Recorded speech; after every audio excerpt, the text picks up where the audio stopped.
Pension scheme প্রত্যয় বাতিলের দাবিতে আজও আন্দোলন করছেন ঢাকা বিশ্ববিদ্যালয়ের শিক্ষক কর্মচারীরা। সেখানে রয়েছেন সহকর্মী ফাল্গুনী রশিদ, তিনি যুক্ত হচ্ছেন আমাদের সাথে।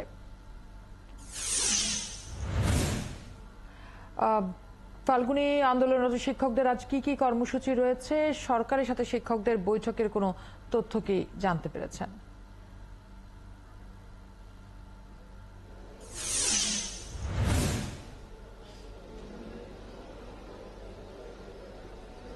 ফারহানা, আজকে কিন্তু নবম দিনের মতো আন্দোলন কর্মসূচি চলছে এবং কর্মবিরতিতে রয়েছেন ঢাকা বিশ্ববিদ্যালয়ের শিক্ষকেরা এবং তাদের সাথে কিন্তু আরও ৩৯টি বিশ্ববিদ্যালয়ের শিক্ষকরা যোগ দিয়েছেন।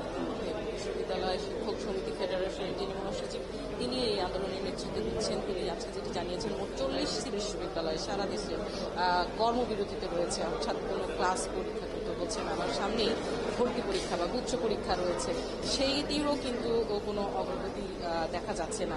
কারণ শিক্ষকদের দাবি মেনে নেওয়ার মতো কোনো মানুষ বা তাদের সাথে আলোচনা করার মতো কোনো মানুষ কিন্তু তারা পাচ্ছে না। তারা যেটি বলছেন যে এতে আসলে শিক্ষা ব্যবস্থা, উচ্চশিক্ষা ব্যবস্থারই একটা ক্ষতির সম্মুখীন হচ্ছে। কিন্তু বড় যে বিষয়টি সেটি হচ্ছে যে আসলে কতদিন এরকম আন্দোলন চালিয়ে যাবে। শিক্ষকরা কিন্তু শান্তিপূর্ণভাবে আন্দোলন চালিয়ে যাচ্ছেন, প্রতিদিনই তারা কর্মবিরতিতে থাকেন এবং বিক্ষোভ সমাবেশ করেন। আমরা দেখতে পাচ্ছি সেই বিক্ষোভ সমাবেশেরই প্রস্তুতি চলছে। আমরা যদি একজন শিক্ষকের সাথে একটু কথা বলে আসি, যিনি বিশ্ববিদ্যালয় শিক্ষক সমিতি ফেডারেশনের মহাসচিব, তার সাথে যদি একটু কথা বলে আসি। স্যার, আপনারা আসলে আন্দোলন কতদিন চালাবেন এবং আপনাদের সাথে কতগুলো বিশ্ববিদ্যালয়ের শিক্ষকরা যোগ দিয়েছেন?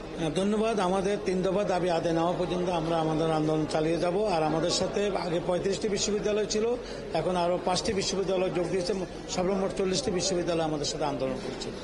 তাহলে অনেক শিক্ষক এবং আমরা দেখলাম যে আজকে সকালবেলা কর্মচারীরাও তাদের কাজ বন্ধ রেখে আপনাদের দাবির সাথে একাত্মতা জানিয়েছে। কোনো ধরনের আলোচনার সুযোগ হয়েছে কিনা বা সরকার পক্ষের কারোর সাথে আপনার যোগাযোগ হয়েছে?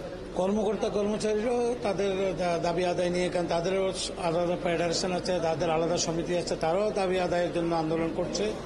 তারা তাদেরটা করছে, আমরা আমাদেরটা করছি। সরকারের মহল থেকে ইনডাইরেক্টলি আমাদের সাথে যোগাযোগ অব্যাহত রেখেছে, কথাও বলছে। যেমন আমাদের সড়ক যোগাযোগ ও সেতুমন্ত্রী জনাব ওবায়দুল কাদের এমপি সাহেবও যোগাযোগ রেখেছেন, কথা বলেছেন। আমাদের শিক্ষামন্ত্রী মহিবুল হাসান চৌধুরী এই সাহেবও আমাদের সাথে যোগাযোগ রেখেছেন। আমাদের শিক্ষা উপদেষ্টা, শিক্ষা প্রতিমন্ত্রীর সাথেও আমাদের যোগাযোগ আছে। আমরা আশা করব যদি আলোচনার টেবিলে বসি, আমরা যদি আমাদের দাবির সপক্ষে যুক্তি দিতে পারি, আমাদের দাবি পূরণ হয়ে যাবে।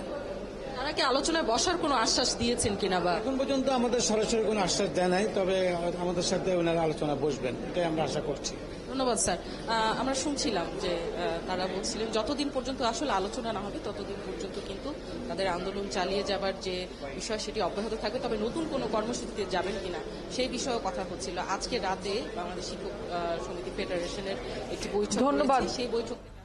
ধন্যবাদ ফাল্গুনী। আপনি যেহেতু বলছেন যে একটি বৈঠক রয়েছে, বৈঠকের পর হয়তো আরেকটু বিস্তারিত জানা যাবে। এবং যেহেতু বলছিলেন আন্দোলনরত শিক্ষকরা যে কথা চলছে সরকার পক্ষের সাথে, সেটাও জানার চেষ্টা করব নিশ্চয়ই পরের সংবাদ সংযোগে। সহকর্মী ফাল্গুনী যোগ দিয়েছিলেন। দর্শক।